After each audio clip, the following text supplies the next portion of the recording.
Hello friends, आपका स्वागत है हमारे चैनल में। फ्रेंड्स, ग्रुप डी 2019 अभ्यर्थियों के लिए एक और बहुत ही बड़ी अपडेट आ रही है आरआरबी की तरफ से। फ्रेंड्स, आप लोग देख रहे हैं ये आपका आरआरबी चंडीगढ़ का ऑफिशियल वेबसाइट है। और दोस्तों यहाँ देखिए 24/1/2022 के डेट में एक ऑफिशियल सूचना रेलवे ने जारी की है जो कि आपका ग्रुप डी 2019 के अंतर्गत है। तो सूचना में क्या है दोस्तों, इसकी पूरी जानकारी के लिए आपको वीडियो पूरा जरूर देखने पड़ेगा। और साथ ही साथ अगर आप हमारे चैनल पे नए हैं, चैनल को सब्सक्राइब करके बेल आइकन को दबा लीजिएगा ताकि रेलवे की हर अपडेट आपको मिलती रहे सबसे पहले। तो चलिए नोटिफिकेशन में चलते हैं डायरेक्टली और देखते हैं डिटेल में क्या है। फ्रेंड्स, ये रहा ऑफिशियल सूचना आपके स्क्रीन पर। Government of India, ministry of railway, railway recruitment board, corrigendum and amendment number 3। Friends, ये आपका ग्रुप डी 2019 के अंतर्गत जो नोटिफिकेशन आया था दोस्तों, इसमें कुछ नए चीज़ों को जोड़ा गया है, कुछ अमेंडमेंट किया गया है जो कि आपका अमेंडमेंट नंबर 3 है। तो चलिए सूचना में चलते हैं विस्तार से। तो देखिए यहाँ पर डेट ऑफ इशू 24/1/2022 यानी 24 तारीख के डेट में ये नोटिफिकेशन आई है। तो देखिए डिटेल में, with reference to the detail centralise employment notice number RRC 1/2019 published on 23/2019 and opening of online registration of applicant through website of RRB on 12/3/2019 and corrigendum and amendment number 1 and 2 and notice on exam schedule for CBT published on 15/3/2019, 27/3/2019 and on 8/12/2021 respectively. तो दोस्तों आपको बताया जा रहा है with reference, आपको reference लिया जा रहा है। कहाँ का रेफरेंस? तो 1/2019 में जो नोटिफिकेशन जारी हुआ था उसमें दोस्तों कुछ नए सुधार किए गए थे। पहले आपके एग्ज़ाम शेड्यूल यानी आपके एग्ज़ाम कम हो गए और कुछ नई नई जानकारी को जोड़ा गया था। तो उस सूचना को अब फिर से एक बार कुछ नया यहाँ पर जोड़ा जा रहा है। क्या जोड़ा जा रहा है? तो देखिए यहाँ पर through the website of RRB following changes are made through this corrigendum and amendment number 3। तो दोस्तों क्या क्या चेंजेस है आपको देखने को मिलेंगे। तो देखिए यहाँ पर, तो नंबर 1 पॉइंट में exam schedule for CBT 1 and introduction of CBT 2। तो दोस्तों यहाँ पर आपका CBT 1 के अंतर्गत सूचना है, साथ ही साथ इंट्रोडक्शन ऑफ CBT 2 यानी CBT 2 भी दोस्तों यहाँ पर अब होगा। ठीक है, अब पॉइंट नंबर 1.1 पर देखते हैं। देखिए हम यहाँ पर, तो इन view of large number of application received, Railway has decided to conduct 2-stage computer-based test in term of Para 3 of the important instruction examination process, page 3, Para 1.9 of general instruction, page 4, 5 and Para 14.1 of railway recruitment process, page number 18, 19 of CEN. Detail of the 2-stage computer based test are as under.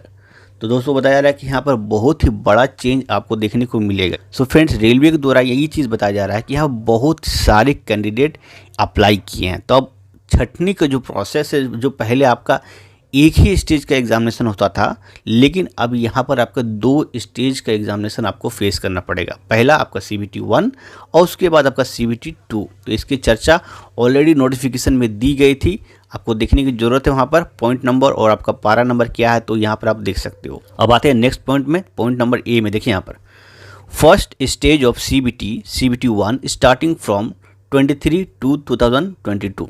तो दोस्तों आपका first stage को जो CBT 1 examination होता है computer based test, तो वो आपका 23 फरवरी से स्टार्ट हो जाएगा।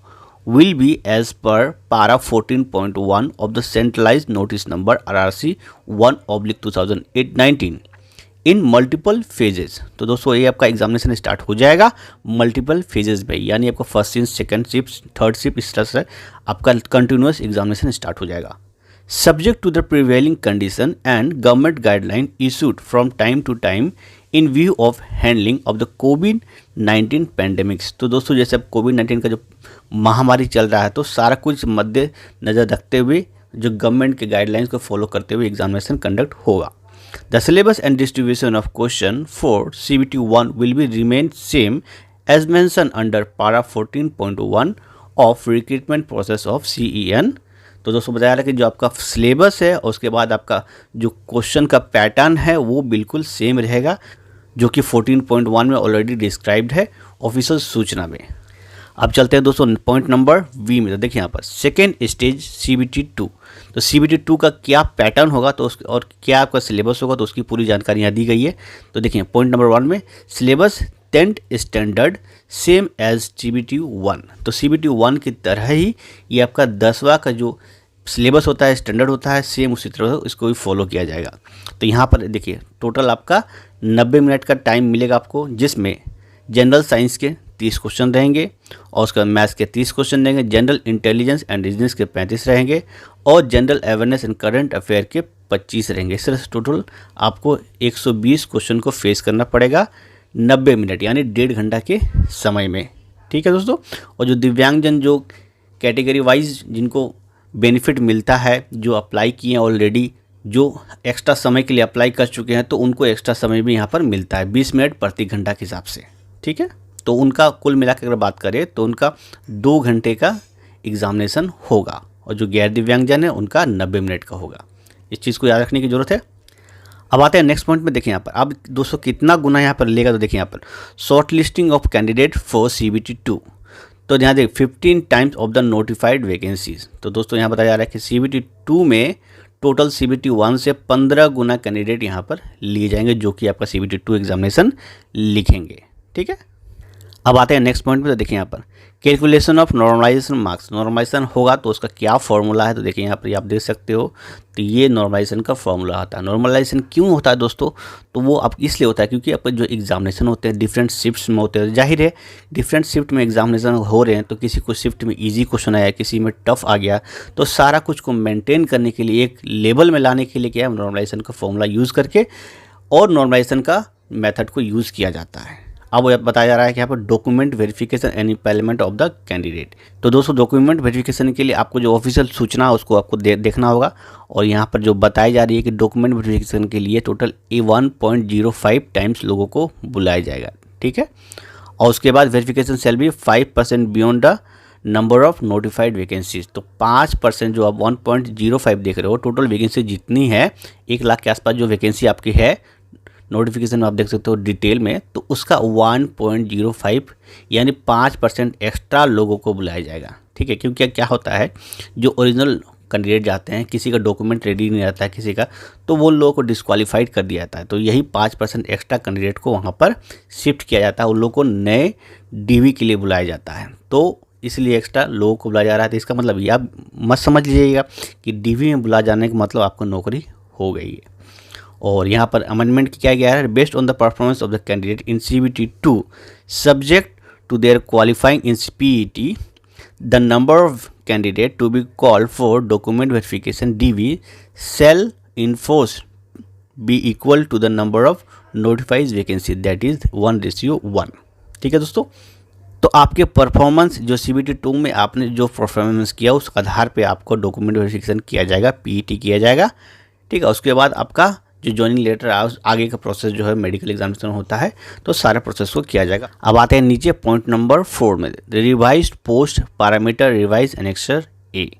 तो vide annexure A of detail CEN number RRC 1/2019 page number 44 post parameter for various posts have been published. The annexure A has been modified as mentioned below on the next page and will supersede the previous annexure A of above CEN. तो दोस्तों यहाँ बताया जा रहा है कि जो various post जो आप लोगों ने देखा भी होगा कौन कौन से पोस्ट है, बहुत सारे पोस्ट है, तो वहाँ पर आपको जो पैरामीटर है जो उसको मॉडिफाइड किया गया है, तो इसका जानकारी आपको नेक्स्ट पेज में देखने को मिलेगा। और आगे तो आते हैं पॉइंट नंबर 5। देखिए यहाँ पर designation of assistant pointman appearing in the detail centralise employment notice number RRC 1/2019 to be read as pointsman. तो दोस्तों यहाँ पर बताया रहा है कि जो असिस्टेंट पॉइंटमैन है उनको अब पॉइंट्समैन के नाम से जाना जाएगा। पॉइंट नंबर 6 में आते हैं। तो देखिए यहाँ पर all other terms and condition of CEN RRC 1/2019 will be remain unchanged. और उसके बाद दोस्तों जो जानकारी दी गई थी पहले वो चेंज नहीं होंगे, जैसे थे वैसे ही रहेंगे। और अब लास्ट में आते हैं, लास्ट पेज में देखिए यहाँ पर जो आपका पोस्ट है, तो यहाँ पर इसको डिवाइड कर दिया गया कौन कौन से पोस्ट है, और जो दिव्यांगजन श्रेणी में आते हैं तो कौन कौन से पोस्ट वाले कौन कौन से एलिजिबल है, तो यहाँ आप देख सकते हो। तो जो जो एलिजिबल है आप उस पोस्ट के लिए, अगर आप एलिजिबल है तो इसका डिटेल है, तो उसी पोस्ट के लिए आप अप्लाई किए हो और उसी पोस्ट में आपको नौकरी मिलेगी। ठीक है, यहाँ तो टोटल 17 पोस्ट है, तो 17 पोस्ट के अंतर्गत आप लोग अप्लाई किए हो, और जो आपका एज है 18 से लेकर 33 हो गया, उसके बाद 10वां पास या ITI अगर आपने किया है तो आप ये फॉर्म भर सकते थे, तो आप लोगों ने भर चुका है ऑलरेडी। सो फ्रेंड्स, ये रही लेटेस्ट सूचना जो कि आपका ग्रुप डी के एग्ज़ाम के तहत अभ्यर्थियों के लिए बहुत ही इंपॉर्टेंट थी। तो RRC जारी ऑलरेडी कर चुका है। याद रखिएगा दोस्तों, आपका 23 तारीख से एग्जामिनेशन स्टार्ट हो जाएगा। मिलते हैं नेक्स्ट सूचना में, तब तक के लिए धन्यवाद। जय हिंद, जय भारत।